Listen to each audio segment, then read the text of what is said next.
But topping our news at this hour, that 50-car pileup along I-80. Now, one person died, several others were injured because of the chain reaction after the pileup that happened when dozens of vehicles crashed into each other there on I-80 eastbound. Now, it happened just after 9 this morning in Lawrence Township, Clearfield County. Our WTAJ News reporter Adam Paluka was there just after the crash happened.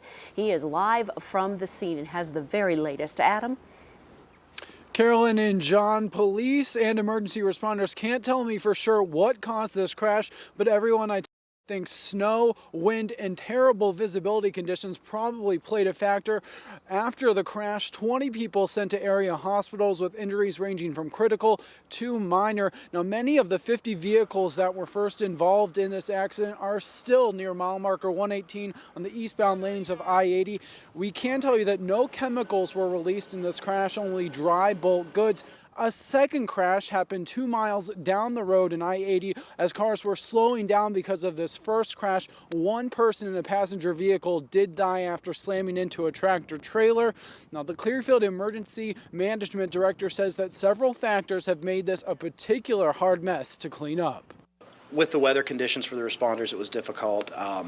The number and size of vehicles involved created obstacles. I know they had to get to the patients that were entrapped, they had to go around and under commercial vehicles to get to them, so they had to hand carry tools. At this moment, tractor trailers are navigating around the crash site and they are beginning to move out so that hopefully PennDOT will be able to reopen some lanes of eastbound Interstate 80. The time frame that they're telling me right now is that they want to have at least one lane open by 8 o'clock. They say right now that's their best guess as to when this portion of highway might be reopened. But right now, between the Penfield and Clearfield exits, eastbound Interstate 80 is closed. I'll be back at 6 with the latest. For now, reporting live in Lawrence Township, Clearfield County, I'm Adam Paluka, WTAJ News. All right, Adam. Thank you very much, Adam. After almost 50 years, a business in Phillipsburg at a furniture shop is closing its doors. WTAJ News reporter Adam Paluka talked with employees as they left Shane Solutions for the last time today. He's in State College now live. So give us a reminder again, Adam, why is the shop closing again? John, the folks who made this decision are blaming the economy. They are now shipping dozens of orders and jobs to a diversified woodcraft shop in northern Wisconsin. Now, employees today found it very hard to say goodbye, especially one man who's been a spray painter for 38 years. This has been my whole life. I'm injured and devastated at the closing of this plant. Since he was 22 years old, Shane Solutions has been at the center of Howard Bear's life. He earned his money, supported his family, and made his friends at the South Phillipsburg furniture shop. Friday at noon, that all changed.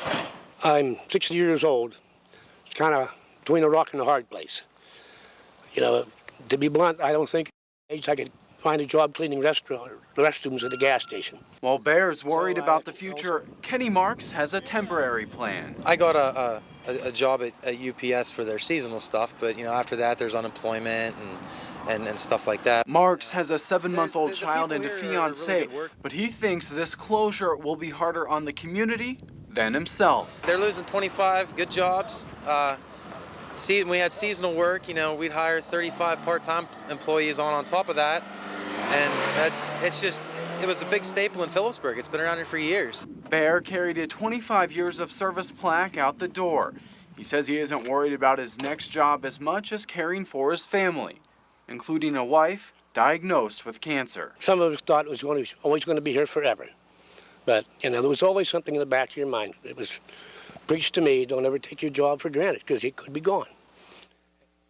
Diversified Woodcraft plans to clear out the Shane Solutions building, have it appraised, and then put it on the market as soon as possible. Reporting live in State College, Adam Paluka, WTAJ News. Well, it's a rough story. All right, thank you very much, Adam. Thank you. Well, Penn State is playing for a national championship tonight. The men's basketball team made it to the NIT finals, and they'll go up against Baylor for the title tonight in New York City. They beat Notre Dame on Tuesday in the semifinals. And for more on what's happening tonight, let's check in with WTAJ News reporter Adam Paluka. Got the plum assignment today. Beautiful day in New York. Adam, tell us what's going on right now there. John and Amy, welcome to Happy Valley East. I am outside of Madison Square Garden. I was one of 2,500 people on those buses bound to New York City from the Bryce Jordan Center. It was a 5.5-hour ride. We hit some traffic. We had the door on the bus swing open, but more than anything, we are glad to be here running from 8th Avenue over to Madison Square Garden. I saw a lot of people in blue and white, a number of Penn State sweatshirts, hats, stuff you usually see outside of Beaver Stadium, but today it is a Madison Square Garden invasion. Everybody I have talked to has said this is the moment for Penn State men's basketball. This is their time to shine. Fans are really excited to bring home the school's first ever basketball championship. Everyone thinks that the Baylor Bears are a tough opponent, but they say Penn State needs to tighten up on defense, hit those foul shots, and more than anything, feed off the energy of the crowd. Tonight, plenty of Penn State fans in the stands here at MSG, and it is going to be the same story tonight. ESPN should be very happy to see a full crowd of white. Everyone is wearing white. The university sent out that memo, and at least from my bus, everybody responded. Everybody heard they are going to fight in white. Now tonight the game tips off at 7, but I will be back at 6 o'clock with a look inside the bus. And also we have WTAJ sports reporter Mike Muller here. We got this covered from start to finish, the NIT championship. You got it all here on WTAJ News. For now, reporting live outside of Madison Square Garden, I'm Adam Paluka, WTAJ News. All right, Adam, well, have fun and cheer for us while you're there tonight. Chris Cortez is only a freshman.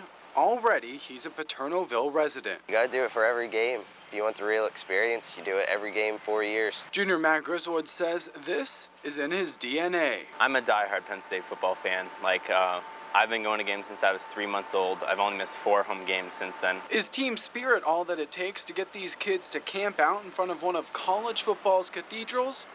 Not exactly. Well, we get front row, most of us. I mean, for the smaller campouts, almost all of us are going to get front row. The bigger campouts, they're a couple of rows back, but front row is awesome. There are about 20 tents at Paternalville right now, but most fans think that later on in the season is when the population will really spike. Definitely Ohio State and Iowa will be the biggest games, Iowa being the night game with the whiteout, and Ohio State's obviously a big game. The residents are treated very well, and they make a blue and white family. The players come up, you get free food, which never hurts, and just everyone here loves Penn State football, so you have something in common. Griswold says school doesn't take a back seat. I don't miss any classes. I'm just done for the day, so I come up here. To help with classroom commitments, the university, for the first time this year, is letting students plug into electricity to charge their laptops. Paternalville is now undoubtedly in the 21st century.